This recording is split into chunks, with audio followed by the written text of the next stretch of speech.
अर्जुन विषाद योग.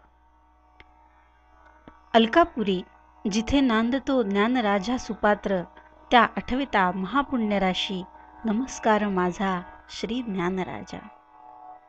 श्री गणेशाय नमः.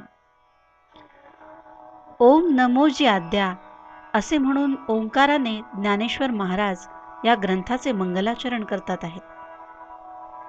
मंगलाचरण करण्याचा हेतू असा की ग्रंथ संपूर्ण होईपर्यंत कोणतेही विघ्न येऊ नये, यासाठी प्रथम मंगलाचरण करण्याची पद्धत आहे. म्हणून हे मंगलाचरण. अथ किंवा ओम ह्या दोन शब्दांनी मंगलाचरण करता येते. ओंकार हाच परमात्मा आहे असे जाणून माऊली येथे ओंकाराला नमन करते. ओंकार हा स्वतःतला स्व जाणण्यास योग्य असून तो सर्वव्यापी आहे. अशा आत्मस्वरूप ओंकाराचा जय जयकार असो. ओम हा अ उ म ह्या 3 अक्षरांनी बनलेला आहे. अ म्हणजे उत्पत्ती, उ म्हणजे स्थिती आणि म म्हणजे लय. सृष्टीच्या निर्मितीपूर्वी पहिला ध्वनी जो निर्माण झाला तो ओंकार. तोच वेदांचा प्रतिपाद्य विषय आहे. स्वतःतला स्व जाणण्यास तो समर्थ आहे. अशा आत्मस्वरूप ओंकाराचा जय जयकार असो. हे गणेशा, तू सर्वांच्या बुद्धीचा प्रकाशक आहेस, असे निवृत्तीनाथांचे शिष्य ज्ञानेश्वर महाराज म्हणतात, ते आपण ऐकावे. श्री गणेश हा विघ्नहर्ता व बुद्धिदेवता आहे. सर्व शास्त्रांचा उगम प्रतिभाशाली बुद्धिवंतांकरवीच झाला आहे. म्हणून ज्ञानदेवांना श्री गणेशाची मूर्ती नानाविध सुवर्ण अलंकारांपेक्षा व्यासमुनी व इतर बुद्धिवंतांच्या प्रतिभेतून साकारलेली उत्तम विविध शास्त्रे हेच त्याची अलंकार वाटतात. त्यामुळे ज्ञानदेव पुढे म्हणतात, संपूर्ण वेद हीच जणू काही त्या गणपतीची उत्तम अशी सजवलेली मूर्ती असून तिच्या ठिकाणी निर्दोष वर्णरूपी स्वच्छ गौरवर्ण शरीराचे सौंदर्य म्हणजे संपूर्ण पारदर्शक सखोल ज्ञान हे शोभून राहिलेले आहे. आता शरीराची ठेवण पाहू. स्मृती ग्रंथ म्हणजे गीता. स्मृती म्हणजे स्मरण. जे पूर्वी सांगितलेले असते तेच कालानुसार पुन्हा सांगितले जाते, त्याला स्मृती ग्रंथ म्हणतात. हेच त्याचे अवयव आहे. त्या स्मृतीतील अर्थ सौंदर्याने म्हणजे गीतार्थाने ते अवयव अतिशय सुंदर दिसतात आहेत. 18 पुराणे हेच त्या गणेशाच्या अंगावरील रत्नखचित अलंकार आहेत. त्यात प्रतिपादलेली तत्वे हीच रत्ने असून छंदबद्ध शब्दरचना हे त्याचे कोंदण आहे. उत्तम प्रकारची शब्दरचना हीच गणेशाच्या अंगावरील रंगीत वस्त्र असून त्या शब्दरचनेतील उपमा अलंकार हे त्या वस्त्राचे चकचकीत तलमपोत आहे. पहा, कौतुकाने म्हणजे सकारात्मकाने काव्य नाटकांबद्दल विचार केला तर काव्य नाटके हे त्या गणेशाच्या पायातील पैंजणातील घुंगरू असून अर्थरूप नादात ते रुणझुणत आहेत. नाना प्रमेय म्हणजे सिद्धांताचे प्रकल्प, त्यातील तत्वे व ते सिद्ध करण्यातील कुशलता याचा बारकाईने विचार केल्यास त्यामध्ये अनेक चांगले रत्ने म्हणजे सिद्धता आढळतात. तिथे व्यासांची बुद्धी हीच जणू गणेशाच्या कमरेला बांधलेली मेखला असून तिच्या पदराच्या दशा निर्दोषपणे म्हणजे अत्यंत पारदर्शीपणे झळकत आहेत. मला इथे थोडे व्यासमुनीविषयी सांगावेसे वाटते. व्यास कोण आहेत? त्यांचे स्वरूप काय आहे? ज्यांची बुद्धी विशाल आहे ते व्यास. बुद्धी हे ज्ञान घेण्याचे साधन आहे. बुद्धीची विशालता ही ज्ञानाची प्रगल्भता दर्शवते. जशी जशी बुद्धीची प्रगल्भता वाढते तसे तसे बुद्धीतले व्यक्तिगत राग, द्वेष, संकुचित वृत्ती, अहंकार, ममकार असे अनेक दोष हळूहळू कमी होत नाहीसे होतात व बुद्धीचा विकास होतो. परिपाक म्हणजे सर्वव्यापी अद्वय अभेदत्वाची दृष्टी प्राप्त होते. अशी संपूर्ण पूर्णत्वाला पोचलेली बुद्धी असल्यामुळे त्यांना व्यास असे म्हणतात. माऊलीने हिंदू धर्मातील 6 शास्त्रांना गणेशाची 6 हात म्हणून संबोधले आहे. ही 6 शास्त्रे कोणती हे आपल्याला माहीत झाल्यास ज्ञानेश्वरीतील रुची अधिक वाढते. तर माऊली म्हणते, पहा, तर्कशास्त्र, न्यायशास्त्र, पातंजल दर्शन, वेदांत सूत्र, सांख्यशास्त्र म्हणजे पूर्वमीमांसा व उत्तरमीमांसा, धर्मसूत्र म्हणजे धर्ममीमांसा. ही 6 शास्त्रे हीच गणेशाचे 6 हात आहेत आणि एकमेकांशी न मिळणारी मते हे त्या हातातील शस्त्रे आहेत. तर्कशास्त्र गणेशाच्या हातातील अनुमान रूपी परशु आहे. न्यायदर्शन हा अंकुश आहे. वेदांत सूत्र रूपी ब्रह्मरसाने भरलेला ब्रह्मज्ञानाचा मोदक फारच सुंदर दिसतो आहे. वेद प्रमाणवादी वार्तिकाच्या अभिप्रायानुसार बौद्ध मत हे शून्यमत असल्याने ते स्वभावतःच खंडित आहे. त्याचे रूपक म्हणून एक तुटलेला दात गणेशाच्या एका हातात आहे. इथे मला गीतेच्या आणखी एका स्वरूपाविषयी सांगावेसे वाटते. गीता ही समस्त मानवजातीला उपदेश करीत असल्यामुळे ती विश्वव्यापक आहे. कारण गीतेत जात, पात, धर्म, पंथ, वर्ण, आश्रम, उच्च, नीच या भेदांना स्थानच नाही. निरीश्वर सांख्यांचा सत्कारवाद हा वरदहस्त आहे, तर धर्मप्रतिष्ठा हा अभयहस्त आहे. पहा, आत्मा व अनात्मा यांचा विवेक करणारी अतिशय निर्मळ अशी ब्रह्मसुखाची निरतिशय आनंद प्राप्त करून देणारी गणेशाची लांब सोंड आहे. परस्परातील संवाद हा त्याचा दात असून समतारूपी निपक्षपात म्हणजेच पारदर्शकता ही त्याच्या दाताची शुभ्रता आहे. या गणेशाचे डोळे ज्ञानरूप आहेत, म्हणून सूक्ष्मातिसूक्ष्म ज्ञान त्याला आहे. धर्ममीमांसा, पूर्वमीमांसा व ब्रह्ममीमांसा म्हणजे उत्तरमीमांसा हे गणेशाचे कान असून त्यातून निघणारा मधुरूपी बोध हा अमृत असून मुनिरूपी भ्रमर त्याचे सेवन करतात. श्रुती, मनुस्मृतींच्या आदिपुराणे यातील तत्वरूप पोळ्यांचा आभूषणांनी तेजस्वी दिसणारा द्वैत व अद्वैत ही 2 गंडस्थळे आहेत. ती तुल्यबल बलाने एकत्र राहिली आहे. ज्ञानरूपी मत देण्यात अत्यंत उदार असलेली 10 उपनिषदे ज्यांची नावे अनुक्रमे ईश, केन, कठ, ऐतर्य, तैत्तरीय, प्रश्न, मुंडक, छांदोक्य, कैवल्य, मांडुक्य ही असून जणू काही तीच सुगंधित फुले श्री गणेशाच्या मुकुटाच्या ठिकाणी शोभिवंत दिसतात. ओंकाराची प्रथम मात्रा जी अकार ती म्हणजे गणेशाचे 2 पाय असून उकार मात्रा म्हणजे गणेशाचे विशाल उदर आहे, ज्यामध्ये संपूर्ण विश्व सामावलेले आहे. तिसरी मकार मात्रा हा त्याच्या मोठ्या वाटोळ्या मस्तकाचा आकार आहे. ह्या तिन्ही मात्रा एकत्र एकवटल्या की ओम साकारतो. त्यात संपूर्ण वेद सामावलेला आहे. अशा त्या मूळ ओंकार रूपी गणेशाला मी नमस्कार करतो. आता जी वाणीची अपूर्व क्रीडा म्हणजे वाणीचे कौशल्य दाखवते, तसेच चातुर्य, वागार्थ व कला यांची देवता असून जिने हे सर्व विश्व मोहून टाकले आहे, त्या सरस्वतीला मी नमस्कार करतो.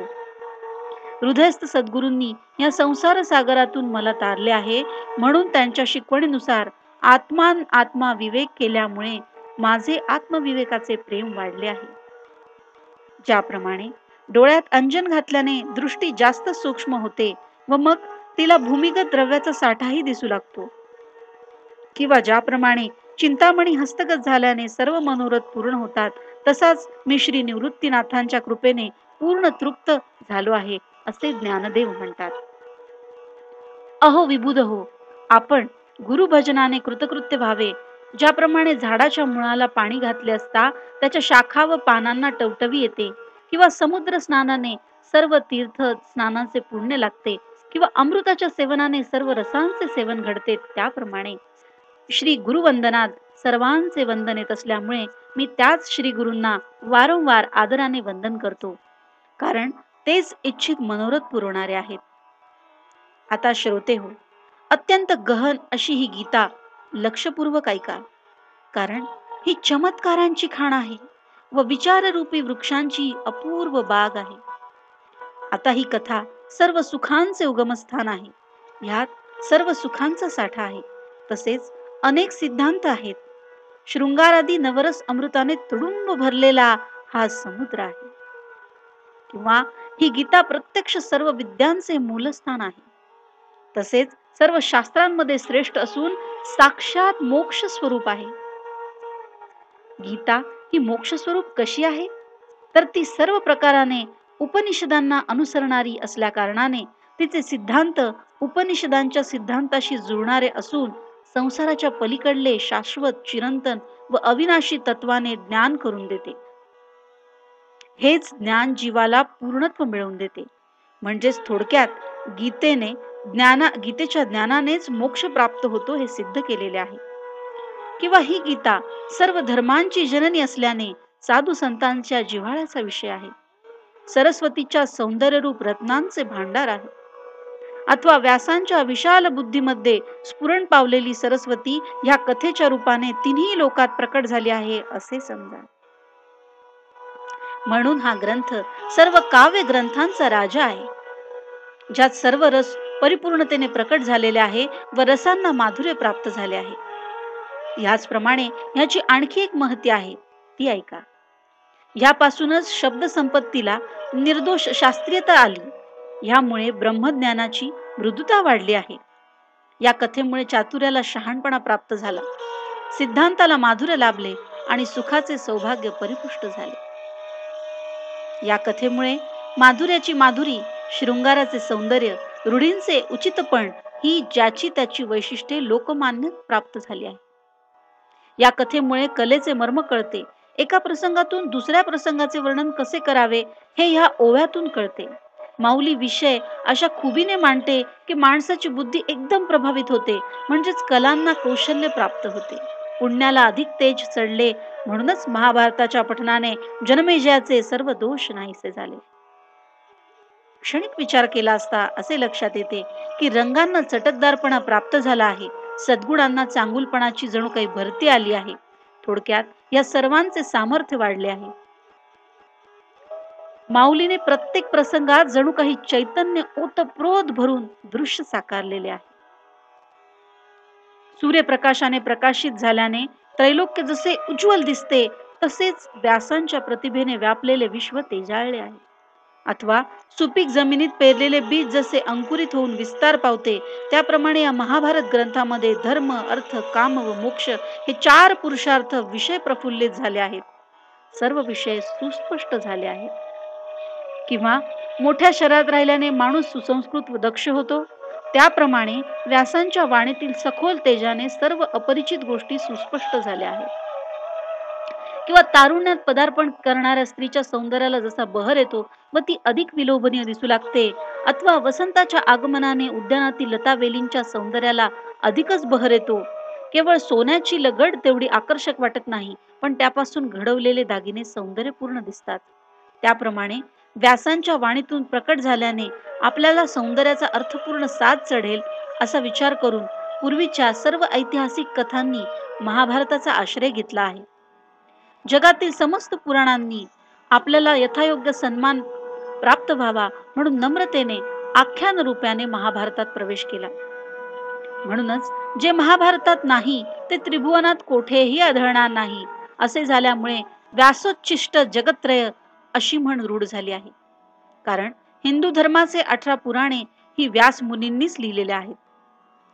अशी ही सुरस म्हणून प्रसिद्ध असलेली ब्रह्मज्ञानाला जन्म देणारी महाभारताची कथा जन्मेजय राजाला वैशंपायन ऋषींनी सांगितली. ऐका, हे महाभारत जे अद्वितीय असून अतिशय उत्तम व पवित्र आहे, ह्याला कोणतीच उपमा देता येत नाही, असा हा मांगल्याचा ठेवा आहे. या महाभारतातील कमल परागरूपी गीता म्हणजेच श्रीकृष्ण अर्जुन संवाद आहे. तो अर्जुनाचे निमित्त करून भगवंताने सर्व विश्वाला केलेला उपदेश होय. अथवा व्यासांनी आपल्या बुद्धीने वेदरूपी समुद्राचे मंथन करून महाभारत रूपी लोणी काढली आहे. मग ते लोणी ज्ञानरूप अग्नीवर विवेकाच्या सहाय्याने कढवल्याने त्याचा परिपाक होऊन खमंग तूप तयार झाले. अंतःकरणातील ज्ञान स्फुरले तरी त्या अंतःकरणामध्ये कर्मदोष असतातच. ते सर्व दोष विवेकाच्या सहाय्याने भस्मीभूत झाले व राहिले ते शुद्ध ज्ञान, असे खमंग तूप. वैराग्यशील पुरुष ज्याची इच्छा करतात, संत ज्याची सदा अनुभूती घेतात आणि जी सिद्ध आहेत ते सोहम, तो परमात्मा मीच आहे, ह्यातच ते रममाण होतात. भक्त जिथे नित्य श्रवण करतात व जी तिन्ही जगतात वंदनीय आहे ती गीता भीष्म पर्वात प्रसंगानुरोधाने सांगितली आहे. जिला भगवद्गीता असे म्हणतात, जी ब्रह्मदेव व भगवान शंकर यांनाही स्तुत्य वाटते. सनकादिक जिचे अत्यंत आदराने श्रवण पठण करतात. ज्याप्रमाणे शरद ऋतूतील चांदण्यातील अमृतकण चकोरांची पिल्ले हळुवारपणे वेचतात, त्याप्रमाणे चित्त शुद्ध करून म्हणजेच त्यातील अतिशयोक्तीकडे दुर्लक्ष करून विमल व कोमल चित्ताने ही कथा अनुभवावी. हिची नुसती शाब्दिक चर्चा न करता त्यात सांगितलेला तत्वार्थाचे इंद्रियांशिवाय सत्वबुद्धीने ग्रहण करावे. ग्रहण ही क्रिया इंद्रियांच्या सहाय्याने होते, जसे पाहणे, बोलणे, ऐकणे, चव घेणे आदी क्रिया. शब्दां वाचून त्यातील तात्विक सिद्धांताचे आकलन व्हावे, तत्वबुद्धीमध्ये स्पष्ट व्हावे. ज्याप्रमाणे भ्रमर येऊन कमलपुष्पाच्या नकळत परागकण घेऊन जातात व त्याची कमल दलांना जाणीवही होत नाही, तसे या ग्रंथातील तत्वांचे सेवन करावे. ज्याप्रमाणे रातकमळ हे चंद्रप्रकाशातच पूर्ण विकसित होते व जणू काही ते हर्षोत्फुल्ल मनाने आपली जागा न सोडता चंद्राला आलिंगन देते, ते अनोखे प्रेम सौख्य फक्त कुमुदिनीलाच ठाऊक असते. त्याचप्रमाणे ज्याचे अंतःकरण अत्यंत गंभीर व शांत आहे, तो ह्या गीतेचे रहस्य जाणतो. अर्जुन म्हणजे रुजुत्वात अर्जुन, जो मनाने अत्यंत सरळ आहे तो अर्जुन. ज्याचं अंतःकरण रागद्वेषाने रहित होऊन ज्यात वैराग्याचा व भक्तीचा उदय झाला आहे, ते ह्या अर्जुनाच्या पंक्तीला बसण्यात पात्र आहेत. अशा संगत मंडळींनी इकडे अवधान द्यावे. श्रोते हो, आपले अंतःकरण विशाल उदार आहे हे जाणूनच मी आपल्या चरणी वरील विधान विनवणी करण्याचे धाडस केले. आपले मूल बोबडे बोलले तरी मात्या पित्यांना त्याचा अधिकच आनंद होतो, कारण हा त्यांचा नैसर्गिक सहज स्वभाव असतो. आता असे पहा की अगदी तसेच तुम्ही माझा स्वीकार केला आहे, मला आपले म्हटले आहे. मग हे सज्जन हो, माझे जे न्यून आहे ते तुम्ही सहन करालच, मग मी त्याबद्दल तुम्हाला प्रार्थना का करावी? परंतु माझ्याकडून दुसराच एक अपराध घडतो आहे, तो म्हणजे अधिकार नसताना मी गीतार्थ स्पष्ट करण्याचे धाडस करीत आहे. म्हणून मी दिलेले स्पष्टीकरण आपण लक्षपूर्वक ऐका. गीतार्थ सांगण्याचे कार्य हे माझ्या बुद्धीपलीकडचे आहे, तरी हे कार्य करण्याचे मी धारिष्ट करत आहे. हे जणू काही सूर्यप्रकाशासमोर काजव्याची महती ती काय ह्याप्रमाणे आहे. कारण गीतार्थ हा अत्यंत अवघड व विशाल अर्थपूर्ण ग्रंथ आहे. त्यापुढे माझी बुद्धी अगदीच थोटकी आहे, असे माऊली अत्यंत नम्रपणे म्हणत आहे. किंवा ज्याप्रमाणे टिटवीने आपल्या चोचीने समुद्राच्या पाण्याचे मोजमाप करण्याचा प्रयत्न करावा, त्याप्रमाणे मी अल्पज्ञ गीतेचा अर्थ विशद करण्याचा प्रयत्न करतो आहे. तसे पाहिले तर आकाशाला कवेत घेणारा आकाशाहून विशाल असायला हवा. त्यामुळे वास्तविक पाहता हे तर केवळ आवाक्या बाहेरचे आहे किंवा अशक्य आहे. या गीतार्थाची महती एवढी थोर आहे की श्री शंकर स्वतः या गीतार्थाचे चिंतन करताना पाहून पार्वतीने आश्चर्यचकित होऊन त्यांना विचारले की गीतेचा एवढा काय महिमा आहे. तेव्हा शंकर म्हणाले, हे देवी, जसे तुझे स्वरूप अथांग व चिरतरुण आहे, तसेच हे गीताज्ञान थांग न लागणारे अज्ञेय व नित्य नूतन, दरवेळी त्यातून नवीन अर्थ द्रकोचर होतो. वेदार्थ म्हणजे भगवंताचे योगनिद्रेत घोरणे होय. वेदांचे अनुवादित रूप म्हणजे गीता. याच वेदांचा गीतेच्या माध्यमातून स्वतः भगवंताने जागृत अवस्थेत उपदेश केलेला आहे. असे हे जे अगाध गीता ज्ञान, त्याचे निरूपण करताना वेदही कुंठित होतात, तिथे माझ्यासारख्या मतिमंदाचा काय पाड लागणार. ह्या अपार गीता तत्वाचे आकलन कसे व्हावे, ह्या प्रचंड अलौकिक महातेजाचे मंथन कसे करावे, कारण ते कार्य म्हणजे चिलटाने विशाल आकाशाला मुठीत ठेवण्याचा प्रयत्न करण्यासारखे होय. हे काम फार अवघड असले तरी मला माझे गुरु निवृत्तीनाथांचा आधार मिळाला आहे. त्या आधारानेच मी हे धारिष्ट करत आहे, असे ज्ञानदेव म्हणतात. एरवी जरी मी मूढ व अविवेकी असलो तरी संत कृपेचा लखलखीत दीप माझ्या समोर तेवत आहे. परिस्पर्शाने लोखंडाचे रूपांतर सोन्यात होते किंवा मृतास अमृताने अमरत्व प्राप्त होते, हे त्याचे सामर्थ्य आहे. प्रत्यक्ष सरस्वती प्रसन्न झाली की मूकम करोती वाचालम या उक्तीनुसार मूकाही घडाघडा बोलू लागतो. हे केवळ वास्तू सामर्थ्य आहे. तसा माझ्या गुरुकृपेने हे घडत आहे. त्यात आश्चर्य ते कसले? ज्याची माता प्रत्यक्ष कामधेनू आहे त्याला कशाचीच उणीव नाही. म्हणून मी ही ग्रंथरचना करण्यास प्रवृत्त झालो. यातील जे काही अधिकुणे असेल ते आपण मान्य करावे अशी माझी तुम्हास विनंती आहे. आता इकडे लक्ष द्या. तुम्ही माझ्याकडून जसे वदवाल तसेच मी वदीन. ज्याप्रमाणे कळसूत्री बाहुलीला नाचवणे हे सर्वस्वी सूत्रधारावर अवलंबून असते, तसा मी गीता सांगण्यासाठी साधूंकडून अनुग्रहित व समर्थ आहे. त्यांच्या प्रेरणेने माझे निरूपण ठरेल, माझी वाणी त्यांच्या इच्छेप्रमाणे अलंकृत होईल. तेव्हा श्री गुरु निवृत्तीनाथ म्हणाले, ज्ञानदेवा, इतकी अर्जव करणे अपेक्षित नाही. हे इतर सर्व वर्णन पुरे.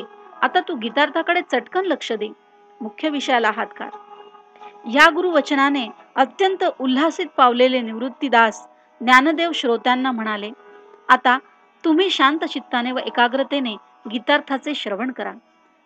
खरे तर माऊली आपल्या गुरु आज्ञेचीच इतका वेळ वाट पाहत होते. गुरु आज्ञा होताच तिने गीतार्थ विशद करण्यास प्रारंभ केला.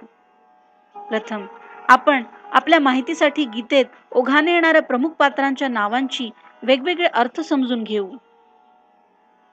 धृतराष्ट्र, ज्याने राष्ट्राला घट्ट धरून ठेवले आहे, तो फक्त चर्मचक्षुने अंध नव्हता, तर अंतरचक्षुने सुद्धा अंधच होता. चर्मचक्षुच्या अंधत्वापेक्षा मनुष्याचे मानसिक आत्मिक अंधत्व भयंकर असते. त्यामुळे इथे धृतराष्ट्र हा दोन्ही अर्थाने अंधवाचक नामाचे समर्थन करतो आहे. संजय कोण? संजय म्हणजे सम्यक जय.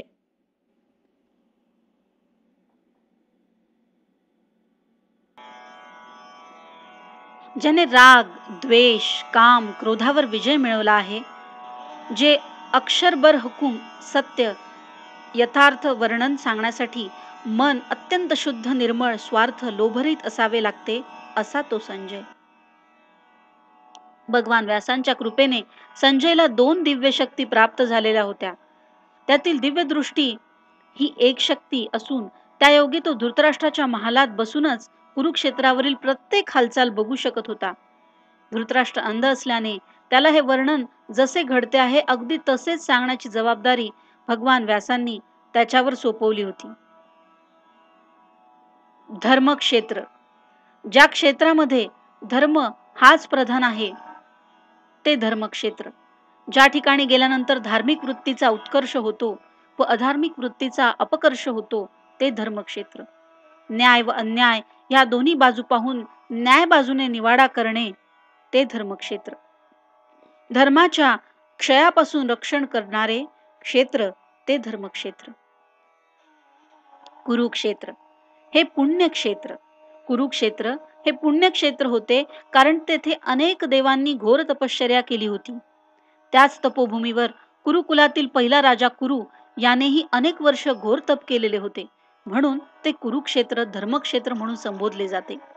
त्या धर्मक्षेत्राच्या प्रबळ सामर्थ्याने दुष्ट वृत्तीच्या अधार्मिक दुर्योधनामध्ये बदल होऊ शकेल असे धृतराष्ट्राला वाटले. हे धार्मिक क्षेत्र असल्यामुळे युधिष्ठिर आपल्या बांधवांची व गुरुची हत्या करण्यास प्रवृत्त होणार नाही व युद्ध न करताच दुर्योधनाला राज्य देऊन जंगलात निघून जाईल. त्यामुळे विनायासच दुर्योधन सम्राट होईल असेही धृतराष्ट्राला वाटले. पुत्रप्रेमाने मोहित झालेल्या धृतराष्ट्राने संजयाला विचारले, हे संजया, कुरुक्षेत्रावर काय घडते आहे ते मला सांग. जे धर्मक्षेत्र आहे तिथे पांडव आणि माझे पुत्र युद्धाच्या निमित्ताने गेले आहेत. तरी यावेळी तिथे एकमेकांसाठी काय योजना करीत आहेत हे मला चटकन सांग. संजय म्हणाला, ज्याप्रमाणे महाप्रलयाच्या वेळी काळाने आपले सर्व भक्षण करणारे मुख पसरावे आहे तसे पांडवांचे सैन्य खवळले आहे. जसा एकदम उसळलेल्या कालकूट विषाचा ओघ आवरणे कोणालाही शक्य नसते तसा त्यांच्या घनदाट सैन्याने एकदम उठाव केला आहे. तेव्हा त्याला कोणावर घालणार? किंवा वडवानराने पेट घेतल्यानंतर त्यातील प्रलय वाऱ्याचे सहाय्य लाभल्याने तो समुद्राला शुष्क करण्यास जणू काही आकाशापर्यंत उसळावा. त्याप्रमाणे नाना व्यूहरचना परिपूर्ण असलेले ते सैन्य महाभयंकर भासत आहे. ज्याप्रमाणे हत्तीच्या कळपाला सिंह मुळीच मोजत नाही, त्याप्रमाणे दुर्योधनाने त्या सैन्याची मुळीच पर्वा केली नाही. मग तो द्रोणाचार्यांजवळ आला व त्यांना म्हणाला, पांडवाचे सैन्यभार युद्धासाठी कसे उत्साहाने उसळले आहे ते आपण पाहिले का? त्यांच्या सैन्याचे व्यूह म्हणजे जणू काही डोंगरी किल्लेच. ही व्यूहरचना बुद्धिमान अशा द्रुपद पुत्राने म्हणजेच दृष्टद्युम्नाने रचली आहे. अहो आचार्य, तुम्ही ज्याला युद्धविद्येत पारंगत केले त्या दृष्टद्युम्नाने हा पांडवांचा सेनासिंह कसा चारही बाजूंनी सज्ज केला आहे. पहा पहा, आणखी असामान्य शस्त्रास्त्र कलेत निपुण, क्षात्र धर्माचे जाणकार असे वीर योद्धे या सैन्य समूहात आहेत, जे बळाने, पौरुषार्थाने व पराक्रमाने भीम अर्जुनाच्या तोडीचेच आहेत. त्यांची नावे प्रसंग आला म्हणून कौतुकाने सांगतो. इथे सैन्यात श्रेष्ठ योद्धे युयुधानू, विराट आणि महारथी म्हणून श्रेष्ठ अशी ज्यांची गणना होते ते वीर द्रुपद आले आहेत. चेकितान, दृष्टकेतू, पराक्रमी काशीराज, उत्तमौजा व नृपश्रेष्ठ शैब आले आहेत ते पहा. हा कुंतीभोज पहा, येथे युधामन्यू आला आहे आणि पुरुजित इत्यादी सगळे राजे आले आहेत ते पहा. दुर्योधन पुन्हा द्रोणाचार्यांना म्हणाला, हा पहा सुभद्रेचा जीवश्य कंठश्य पुत्र मुलगा, जो प्रति हुबेहूब अर्जुनच वाटतो आहे. तो अभिमन्यूही आला आहे. याशिवाय द्रौपदीचे पुत्रही आले आहेत. हे सगळे वीर शूर महारथी आहेत. त्या व्यतिरिक्त इतरही अनेक वीर महारथी येथे आहेत, ज्यांची मोजदाद करणे केवळ अशक्य आहे. आता आमच्या सैन्य दलातील नावाजलेल्या शूरवीर सैनिकांचे नावेही प्रसंगानुरूप सांगतो. दिग्दर्शनार्थ मुख्य 1-2 जणांची नावे सांगून जातो. ते तुमच्या योग्यतेचे द्रोणाचार्यांसारखे श्रेष्ठ योद्धे आहेत. हा गंगापुत्र भीष्म, ज्याचे निष्कलंक क्षात्र तेज हे सूर्यतेजा एवढेच तेजस्वी आहे, आणि शत्रुरूपी हत्तीचा नाशक असा सिंह म्हणजे हा वीर कर्ण पहा. या सैन्यात एवढे बलशाली शूरवीर आहेत की एकेकाने नुसता मनात दृढ संकल्प जरी केला तरी तो या विश्वाचा संहार करू शकतो. हा एकटा कृपाचार्य या एका कामाला पुरेसा नाही आहे का? इथे हा विकर्ण वीर आहे. पलीकडे अश्वत्थामा पहा, ज्याला प्रत्यक्ष सर्वनाशक यमसुद्धा नेहमी मनातून घाबरतो. त्याचप्रमाणे समितिंजय, सौमदत्त असे अनेक वीर आहेत, ज्यांच्या शौर्याच्या मर्यादा ब्रह्मदेवालाही ठाऊक नाही. जे शास्त्रविद्या पारंगत आहेत, मंत्रविद्येचे साक्षात मूर्तरूपी अवतारच आहेत. आतापर्यंत वापरलेली सर्व अस्त्रे यांनी प्रचारात आणली आहेत. हे जगातील अप्रतिम मल्ल, अंगी, निर्विवाद शौर्य भिनलेले असे पूर्ण प्रतापी असलेले, जगात अजिंक्य वीर म्हणून नावाजलेले असले तरी माझ्या बाजूला प्राणपणाने लढण्यास आलेले आहेत. ज्याप्रमाणे पतिव्रतेच्या हृदयातील भावना या पतीशिवाय इतर कोणालाही स्पर्श सुद्धा करत नाही, अर्थात सर्वार्थाने ती पतीशी एकनिष्ठ असते किंवा तिचा पतीच तिचे सर्वस्व असतो, तसे या सर्व योद्ध्यांचा मीच सर्वस्व आहे. आमच्या कार्याच्या तुलनेत ते स्वतःचे जीवन तुच्छ मानतात, असे हे पराकाष्ठेचे निस्सीम श्रेष्ठ स्वामी भक्त आहे. हे युद्धात कुशलतेने झुंजणे जाणतात व कुशलतेनेच युद्ध जिंकण्याची कलाही जाणतात. थोडक्यात असे की क्षात्र नीतीचा उगमच यांच्या ठिकाणी झाला आहे. असे हे सर्वतोपरी पराक्रमी वीर योद्धे आमच्या सैन्य दलात आहेत. आता त्यांची गणना कशी करू? ते अगणित आहेत. तरी सर्व क्षत्रिय शूरवीरात सर्वात श्रेष्ठ असे, जे जगातील सर्वात महान योद्धा म्हणून ज्यांची ख्याती आहे, अशा भीष्म पितामहांकडे कौरव सेनेच्या सेनापती पदाची जबाबदारी सोपवण्यात आली आहे. आता त्यांच्या शक्तिबलाने हे सैन्य अशा पद्धतीने सुरक्षित रचले गेले आहे, जणू काही अजिंक्य किल्लेच बांधले आहेत. त्यांच्या पुढे त्रैलोक्यही तुच्छ वाटते. आधीच असा अथांग समुद्र पाहून कोणाला भीती वाटणार नाही. त्यात वडवानल त्याला सामील झाला तर तो अधिकच रौद्र व भीतिदायक वाटतो.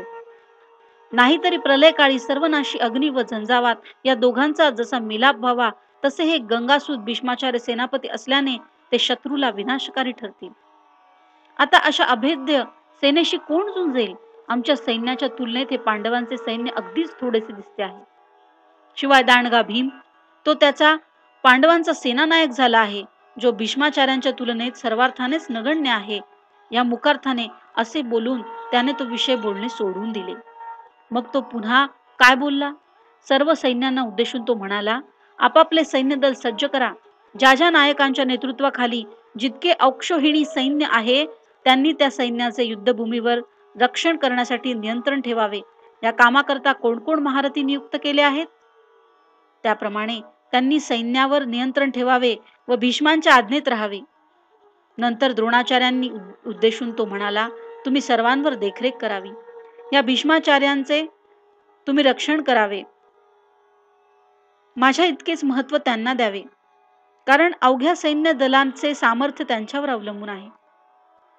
या दुर्योधन राजाच्या वचनाने सेनापती भीष्माचार्य संतोषले. मग त्यांनी उत्साहाने सिंहगर्जना केली. तो अद्भुत नाद दोन्ही सैन्यात असा दुमदुमला की त्याचा प्रतिध्वनी आसमंतात मावेना. त्यामुळे त्या प्रतिध्वनीचे पडसाद वारंवार निनादू लागले. त्या प्रतिध्वनी समवेतच भीष्माचार्यांनी वीरवृत्तीच्या बळाने तितकाच तुल्यबळ दिव्य शंख जोरात वाजवला. ते दोन्ही नाद एकत्रित असे काही मिसळले की त्या गगनभेदी महानादाने आकाश बहिरे झाले, जणू काही आकाशच तुटून पडले असा भास झाला. त्यामुळे आकाश गडगडले, सागर उचंबळला, सारे विश्व घाबरून अस्वस्थतेने थरथर कापू लागले. त्या महानादाच्या गजराने, गगनभेदी गरजण्याने पर्वत गुहा दणाणून गेल्या. तोच सैन्य दलात रणवाद्यांचा हलकल्लोल सुरू झाला. अनेक तऱ्हेची रणवाद्ये भयानकपणे सर्व बाजूंनी वाजू लागली.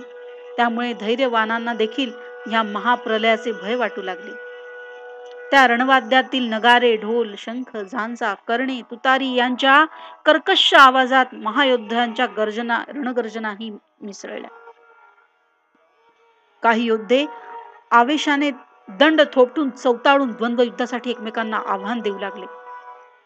तेथे मदोन्मत्त हत्तींना देखील आवरणे कठीण झाले. तेथे भ्याडांची काय गती. कच्चे दुर्बल तर केरपाचोळ्या समान कुठल्या कुठे उडून गेले. त्या रणवाद्यांच्या गोंगाटाने प्रत्यक्ष यम देखील डचकला. तो भीतीने तोंड वर करीना. एकंदर तेथील भीतिप्रत वातावरणाने कित्येकांच्या उभ्यानेच प्राण गेले. स्वतःला धैर्यवान समजणाऱ्यांची दातखिळी बसली. नामांकित वीर झुंजार, रणगंभीर ही ब्रीदवा लावणारे अनेक वीरयोद्धे भीतीने थरथर कापू लागले. असा भयंकर वाद्यांचा ध्वनी ऐकून स्वतः ब्रह्मदेव देखील व्याकुळ झाले. सर्व देव म्हणू लागले, आज तर हा प्रलय काळ ओढवला आहे.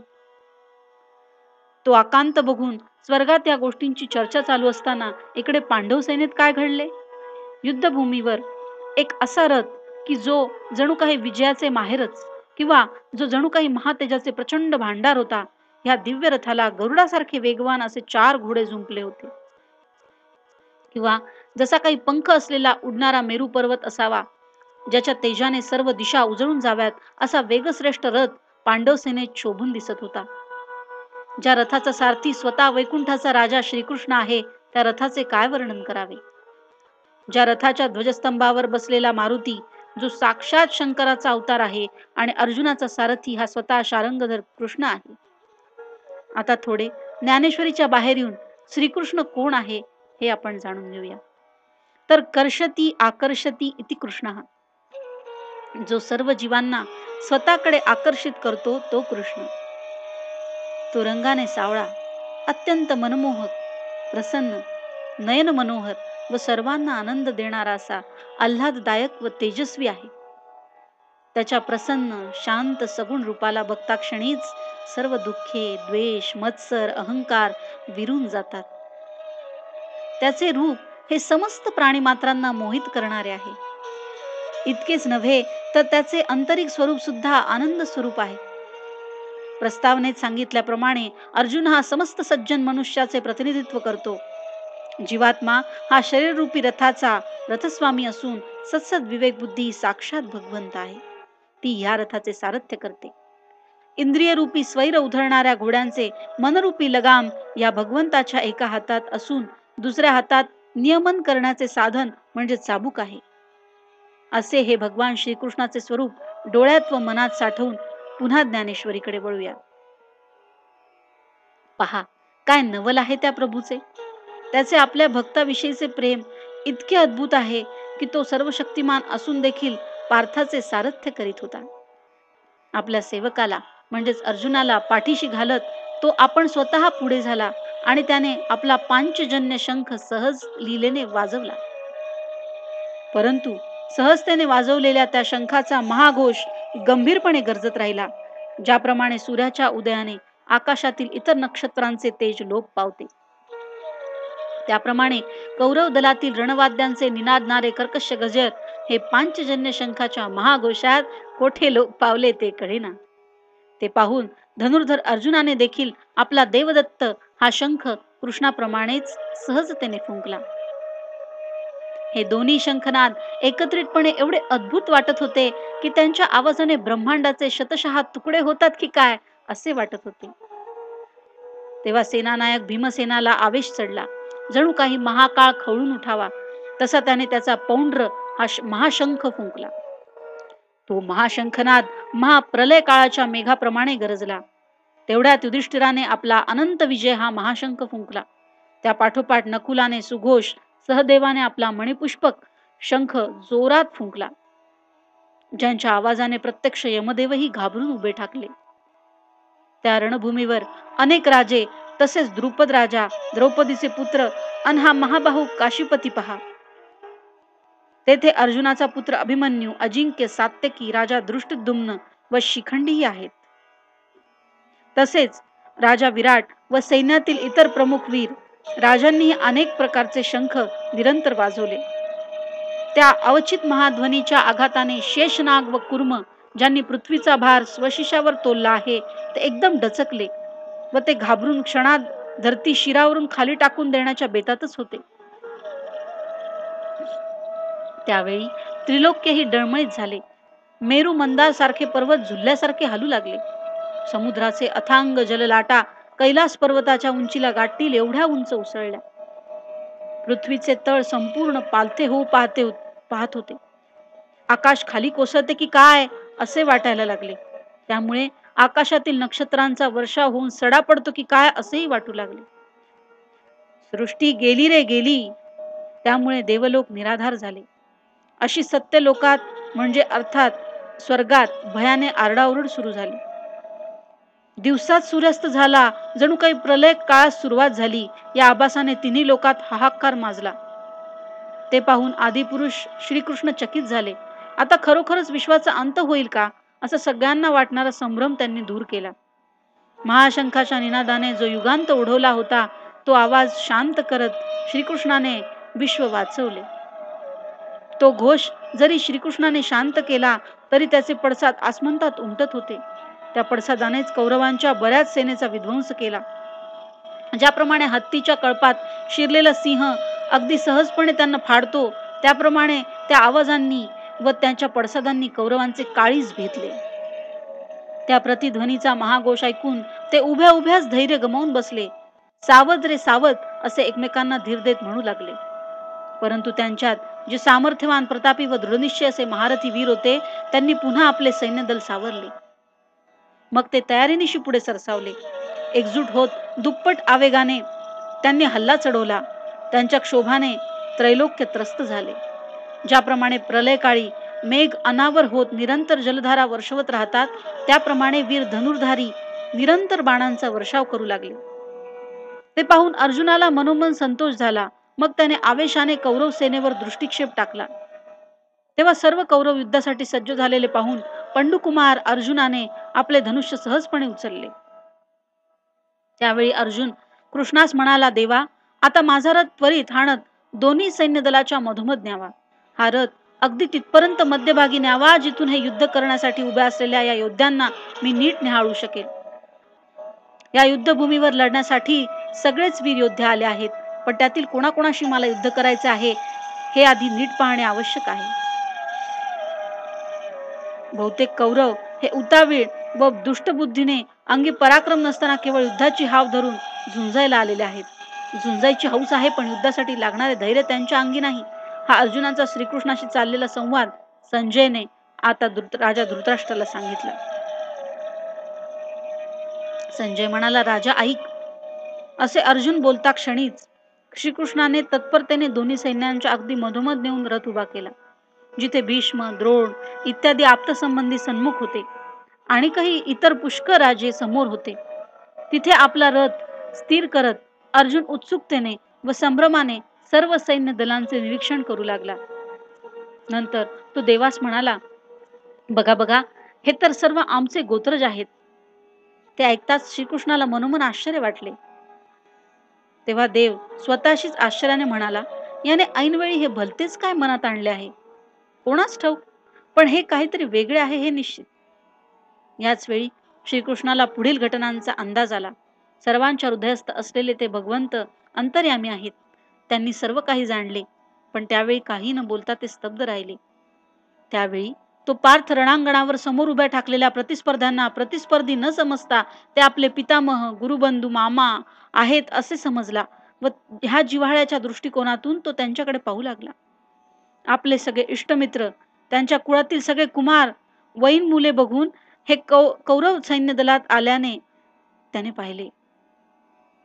आपली सरुधई मित्रमंडळी, सासरे, आणखी काही सखे, सोयरे, पुत्र, नातू हे सर्व त्या धनुर्धराने तेथे पाहिले.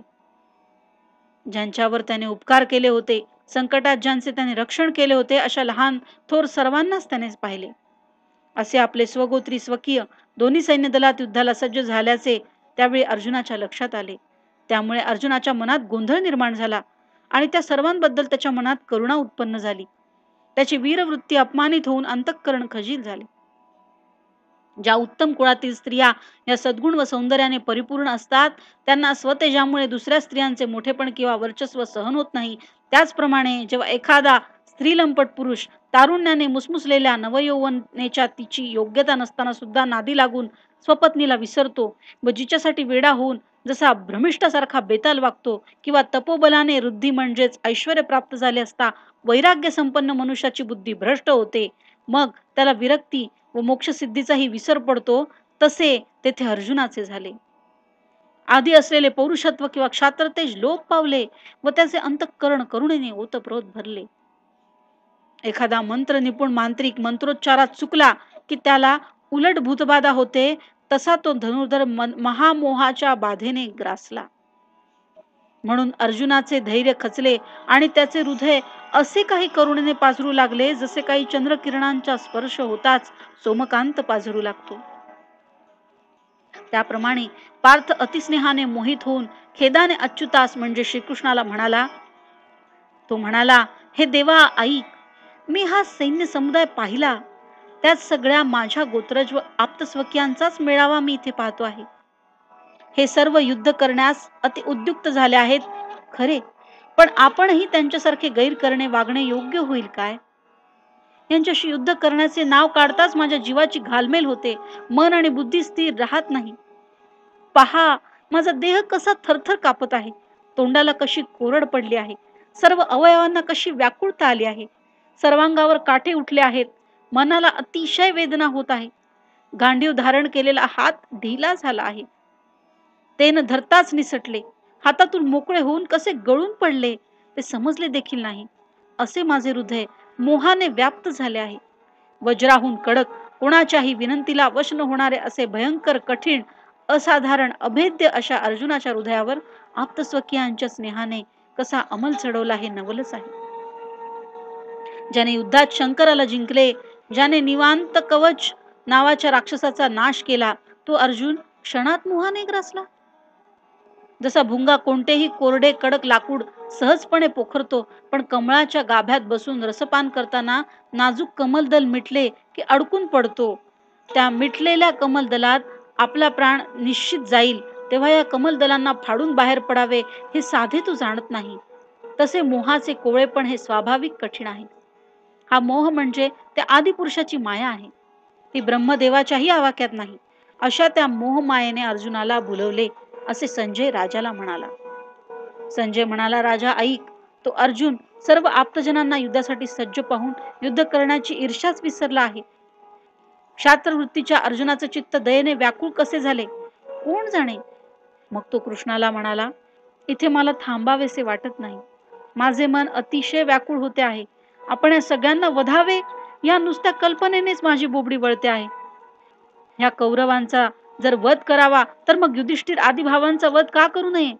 हे सुद्धा सगळे कौरवांप्रमाणे आमचे बंधूच आहेत, आमचे गोत्रज आहेत. म्हणूनच जळो हे युद्ध, मला हे मान्य नाही. एवढे महापाप करण्याची काय गरज आहे? हे देवा, सर्व बाजूंनी विचार करता असे लक्षात येते की इथे युद्ध करणे फार वाईट आहे, अयोग्य आहे. उलट हे युद्ध टाळता आले तर लाभच होईल. त्या विजय प्राप्तीचा मला काहीच मोह नाही. अशा तऱ्हेने मिळवले राज्य घेऊन काय करायचे? या सगळ्यांचा वध करून मग आपण सर्व राज्याचा सुखभोग घ्यावा, असे ते सगळे विजय राज्यभोग जळोत, असे अर्जुन म्हणाला. अशा युद्धाने मिळवलेल्या विजय व राज्यप्राप्तीपेक्षा मी वाटेल ते सहन करीन. यापेक्षा मला स्वतःचे प्राण देखील वेचावे लागले तरी मला त्याची पर्वा नाही. परंतु यांचा घात करावा व मग आपण राजाचा उपभोग घ्यावा अशी कल्पना माझे मन स्वप्नातही करू शकत नाही. या वडीलधाऱ्यांचे अहित चिंतनासाठी आम्ही त्यांच्या कुळात जन्मलो काय? त्यांचा नाश करून कोणासाठी जगावे? कुळातील सर्व लोक पुत्रप्राप्तीची कामना करतात. त्याचे हेच फलित आहे का की त्या पुत्राने स्वतःच्या संपूर्ण कुलाचा संहार करावा? असे मनात कसे आणावे की आपण वज्राप्रमाणे कठोर व्हावे? त्यापेक्षा होता होईल तेवढे यांचे आपण भलेच करावे. खर तर आम्ही जे जे कमवून जोडत वृद्धिंगत होत करतो त्या सर्वांचा या वडीलधाऱ्यांनी उपभोग घ्यावा. वास्तविक पाहता वेळ प्रसंगी यांच्यासाठी आम्ही आपले प्राण सुद्धा पणास लावले पाहिजे. आम्ही देशोदेशीचे व सर्व देशांचे राज्य जिंकून या वडीलधाऱ्यांना संतुष्ट केले पाहिजे.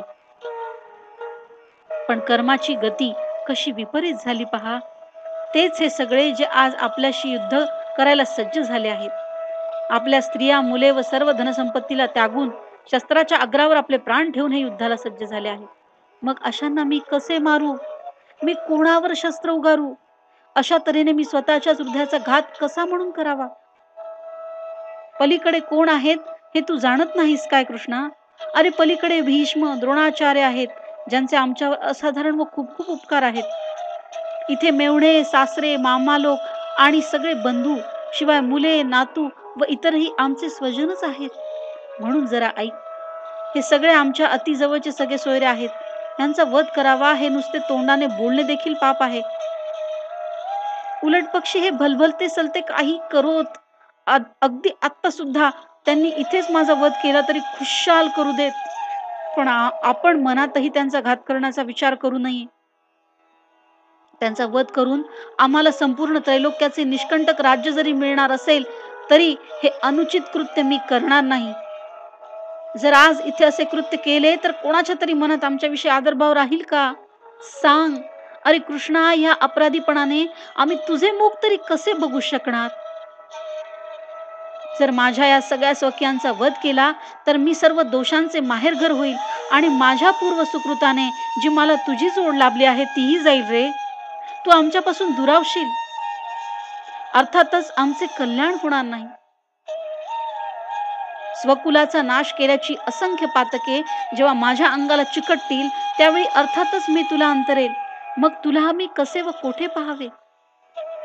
ज्याप्रमाणे उद्यानात प्रचंड आग लागलेली पाहून कोकिळ पक्षी क्षणभरही तेथे स्थिरावत नाही. चिखलाने भरलेल्या सरोवराचे अवलोकन होताच चकोर पक्षी तेथील जलसेवनाचा अवेर करत निघून जातो, त्याप्रमाणे हे देवा, माझ्या जवळील पुण्याईचा ओलावा नष्ट होताच तू मायेने मला चुकवशील व पुन्हा कधीच परत येणार नाहीस. म्हणून मी हे दुष्कृत्य करणार नाही. या युद्धात मी शस्त्र हातात धरणार नाही, कारण तसे करण्यात मला अनेक प्रकारचे निंदकृत्य दिसत आहे.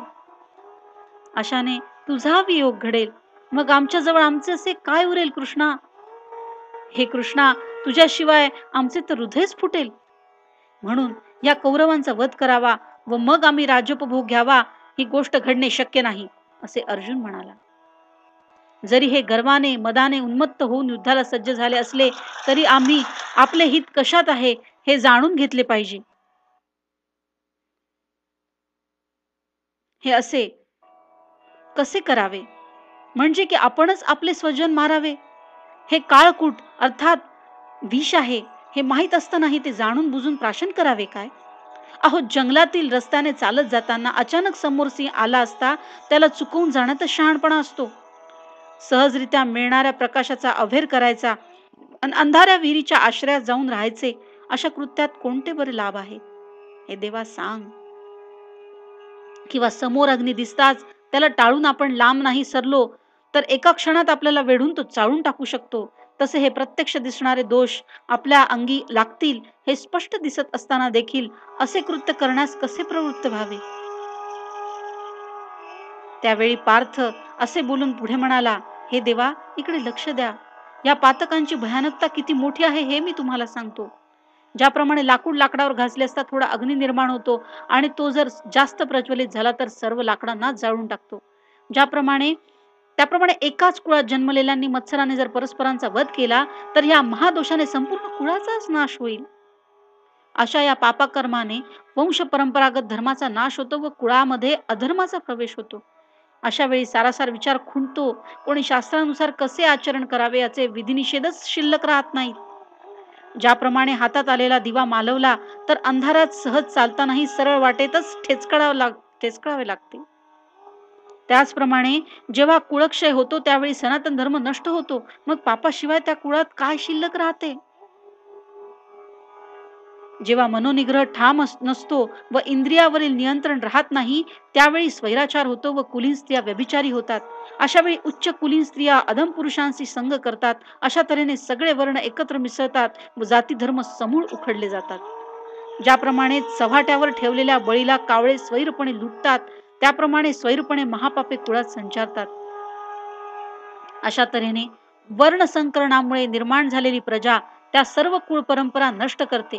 संपूर्ण कुळाचा घात करणाऱ्यास नरकवास प्राप्त होतो. हे देवा, हे बघ, अशी संकर दोषयुक्त वंशवृद्धीने प्रजेचे पतन होते आहे. अशाने स्वर्गस्थ असलेले पूर्वजांचे देखील पतन होत ते स्वर्गातून खाली नरकात ढकलले जातात.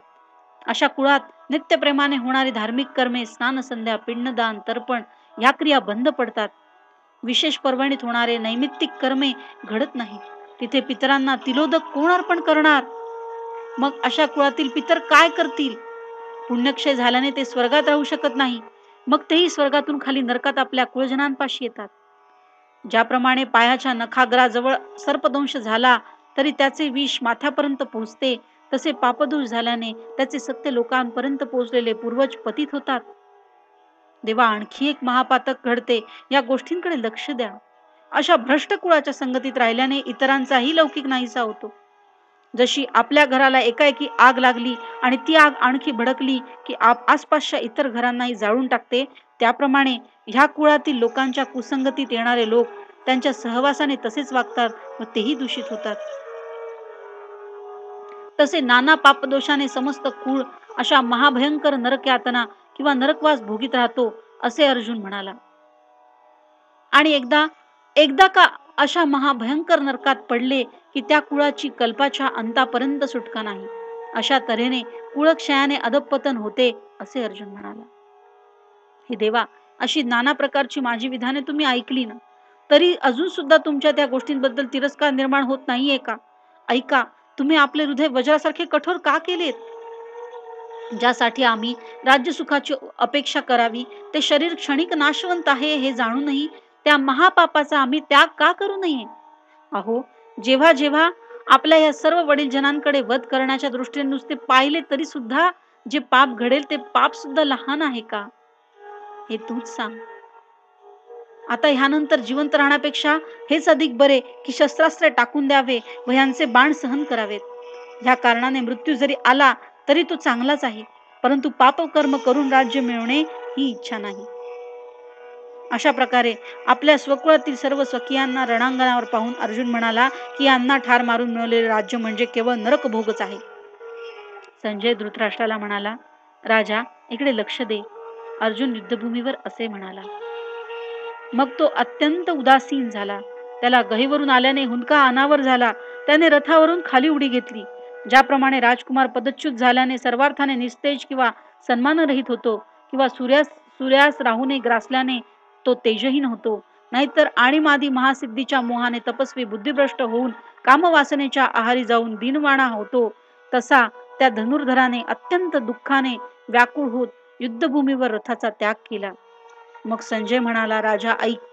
त्याने युद्धभूमीवर धनुष्य टाकून दिले. त्याला अश्रू आवरेनात असा तिथे प्रसंग घडला.